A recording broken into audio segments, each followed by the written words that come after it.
رمضان شریف کا بابرکت مہینہ چل رہا ہے۔ ہم سب رمضان المبارک میں اپنی زندگی گزار رہے ہیں۔ اللہ کرے ہمیں بار بار رمضان کا مہینہ میسر ہو۔ آج ہمیں اس بات پر غور و فکر کرنا ہے کہ رمضان شریف میں ہم ویسی ہی زندگی گزارنے کی کوشش کر رہے ہیں جیسی مصطفیٰ نے رمضان کے مہینے میں گزاری تھی، یا کچھ سے کچھ الگ ہے۔ چونکہ ہماری زندگیوں کا مقصد ہی یہ ہے کہ حضور کی زندگی پر ہم عمل کریں، اور اسی میں ہمارے لیے کامیابی بھی ہے، اسی میں کامرانی ہے۔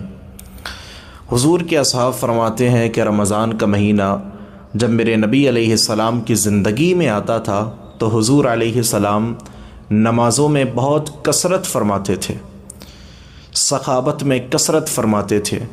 حضور قیدیوں کو آزاد فرما دیتے تھے، سرکار دعاؤں میں کثرت فرماتے تھے۔ ہمیں غور و فکر کرنا ہے ایک ایک بات پر کہ ہم نے نمازوں میں کثرت کی کہ نہیں کی۔ کہیں ایسا تو نہیں کہ ہم نے روزہ رکھ لیا، اس کے بعد پورا دن فون کے حوالے کر دیا ہو، پورا دن کسی گیم کے حوالے کر دیا ہو، پورا دن ہم ادھر ادھر کی باتوں میں مصروف رہے ہوں، پورا دن کسی غیر محرم سے بات کر کے ہم نے گزارا ہو۔ تو یاد رکھیں، آپ نے اگر روزہ رکھ کے یہ کیا ہے تو آپ روزے کے مقصد تک نہیں پہنچے ہیں۔ حضور کے صحابہ کہتے ہیں نمازوں میں مصطفیٰ کثرت فرماتے تھے۔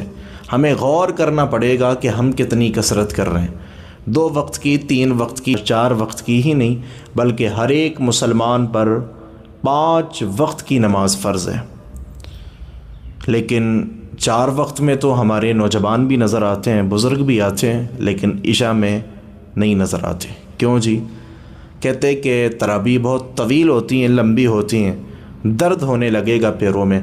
میں کہتا ہوں نماز پڑھتے وقت آپ کے پیروں میں درد ہو رہا ہے، لیکن یاد رکھنا ایک وقت وہ اللہ قادر مطلق ہے، اگر اس کو یہ ادا آپ کی ناپسند آ گئی نا تو وہ لیٹے لیٹے بھی آپ کی کمر میں بھی درد کر سکتا ہے، پیروں میں بھی درد کر سکتا ہے۔ پھر آپ کیا کہیں گے؟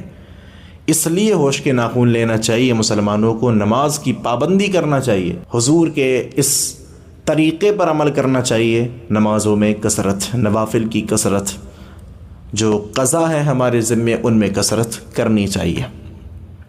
حضور کے اصحاب فرماتے ہیں، دوسری بات، حضور سخاوت میں کثرت فرماتے۔ ویسے تو عام دنوں میں میرے مصطفیٰ کے دروازے سے کوئی خالی نہیں گیا، لیکن خاص کر جب رمضان شریف کا مبارک مہینہ آتا تو میرے نبی علیہ السلام کا حال یہ ہو جاتا، بھلے ہی گھروں پر کچھ نہیں ہوتا کھانے پینے کے لیے، لیکن حضور فرماتے جاؤ فلاں دکان پہ جانا، وہاں سے لے لینا سامان جو تمہاری ضرورت کا ہے، اور اس سے کہہ دینا کہ یہ سارا کا سارا پیسہ جو ہوا وہ محمد صلی اللہ علیہ وسلم دے دیں گے۔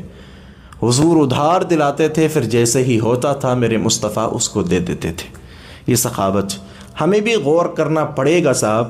ہمارے دروازوں پر کوئی آتا ہے تو ہمیں جھڑکنا نہیں ہے، ہمیں لوٹانا نہیں ہے، ہمیں اسے دینا ہے۔ سوال نہیں کرنا ہے رمضان میں کہ تو کیا کرے گا، دینا ہے۔ اپنے گھر والوں پر خوب خرچ کرنا ہے، چونکہ حضور کی حدیث ہے کہ رمضان کے مہینے میں اپنے اہل و عیال پر خوب خرچ کرو، چونکہ یہ خرچ کرنا ایسا ہی ہے جیسے اللہ کے راستے میں بندہ اپنا مال خرچ کرتا ہو۔ کتنا پیارا طریقہ ہے۔ کھائیں آپ کے گھر والے، لیکن ثواب اتنا ملے گا جتنا راہ خدا میں خرچ کرنے والے کو ملتا ہے۔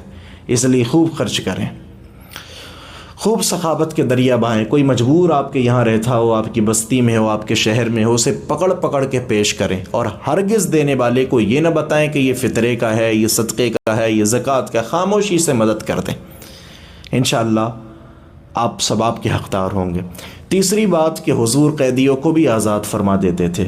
ہمیں بھی درس حاصل کرنا ہے اس بات سے عزیزو، یہ کہ جو ہمارے درمیان میں آپس میں نفرتیں پنپ رہی ہیں، بھائی بھائی سے نہیں بولتا، باپ بیٹے سے نہیں بولتا، خدا را جب حضور قیدیوں کو معاف کر سکتے ہیں، جب اللہ جہنمیوں سے عذاب روک سکتا ہے رمضان کے مہینے میں، کیا ہم اپنے بھائیوں کو معاف نہیں کر سکتے؟ کیا ہم اپنے عزیزوں کو خدا کی رضا کے لیے معاف نہیں کر سکتے؟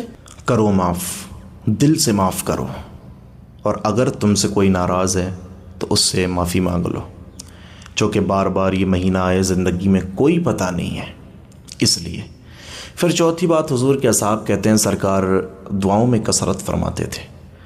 ہماری طرح ہم جیسی دعائیں کرتے ہیں ان دعاؤں میں ہمیں وہ تاثیر نظر نہیں آتی، اسی وجہ سے ہماری دعائیں جلدی قبول بھی نہیں ہوتی. کچھ شرائطیں ہیں دعا کرنے والے کی. سب سے پہلی شرط تو یہی ہے کہ جو چیز رب سے مانگی جائے وہ جائز ہونا چاہیے. جو دعا کر رہا ہو اس کی نیت میں خلوص ہونا چاہیے، تب اللہ کچھ عطا فرماتا ہے اور دعا قبول بھی ہوتی ہے. لیکن اس کے درجے الگ الگ ہیں. کبھی کبھی فوراً بدلہ دے دیا جاتا ہے، کبھی کچھ وقت کے بعد دیا جاتا ہے، کبھی اللہ کے یہاں سے اس سے بہتر اجر بندوں کو دیا جاتا ہے، کبھی اس کا سارا بدلہ اللہ جنت میں عطا فرمائے گا.